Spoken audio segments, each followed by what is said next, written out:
A line twist. You know, when I first saw that he was going to be an alien of some sort, my first thought was do some weird and then translate. You know, like I had like a translation device, and I go, hello, Earthlings. You know, and like, but then I thought that would take flipping forever. So, and then of course you can't get away from the Moobassador and the planet Bovine. So, and of course since he's an ambassador, I figured he might be kind of pompous. Yes. So that was what I was thinking. Reading Captain Confident. First line, immediately when I saw the first line, Captain Confident, ship's log, 3.14159265. The first thing that came to my mind was Zach Brennan.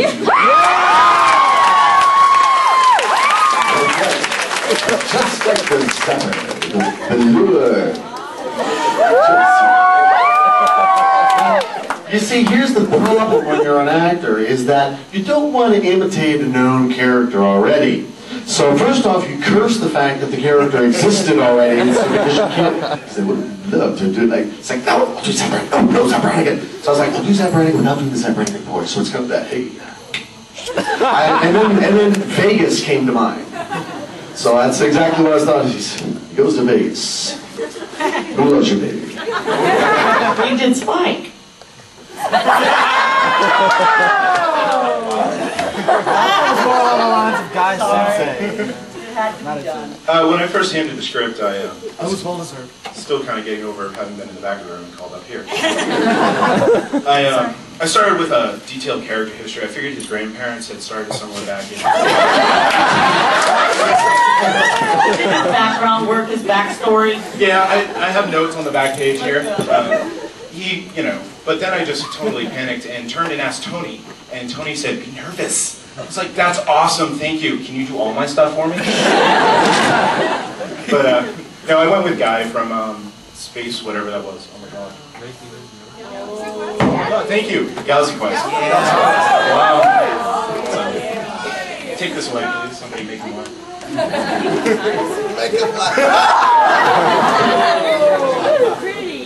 Captain's lower story. Any questions?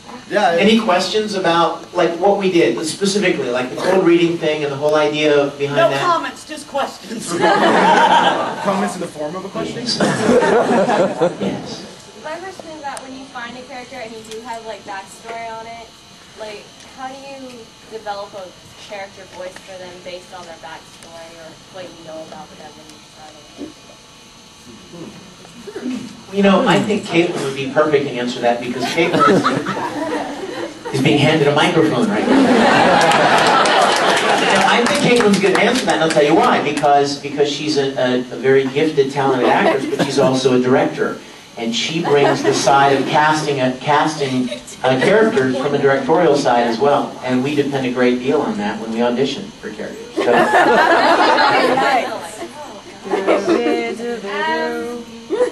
From a director's standpoint, I have to look at the entire show and what type of show it is overall, and that will determine how broad the voices can be. Say like an Oron, I can't just, if it were crazy, goofy, silly show, the fact that all of, sorry that I'm talking about Oron so much, it's just kind of,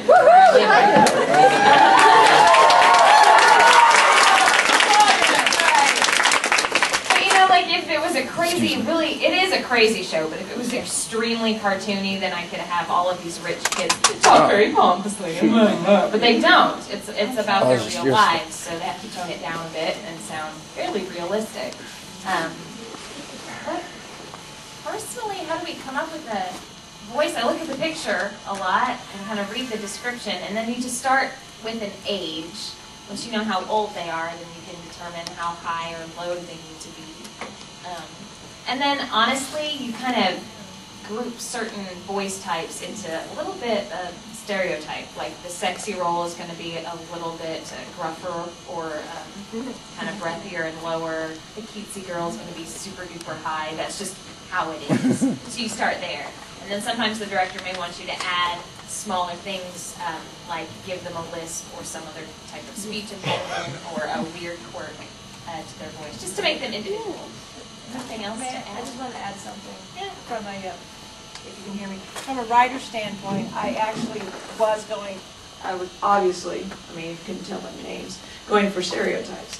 And I think what inspired this film is I saw Tony in the green room doing something where he was like, you know, like, hi, I'm here. And Glad to know I'm responsible for this. so I used that and just kind of went with it. And I specifically didn't write too much because the idea of this panel is for you guys to make fun of it. Yeah. You know, I want you guys to, like, you know, just basically, I mean, Scott McNeil would change all the lines.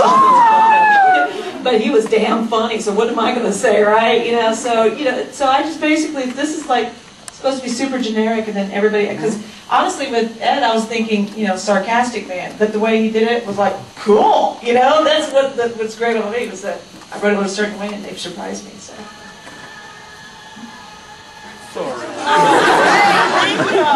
You know, another thing that comes to mind, directors often have an idea in their minds of what the characters sound like, but then someone will come into audition and will do something completely different. So this is what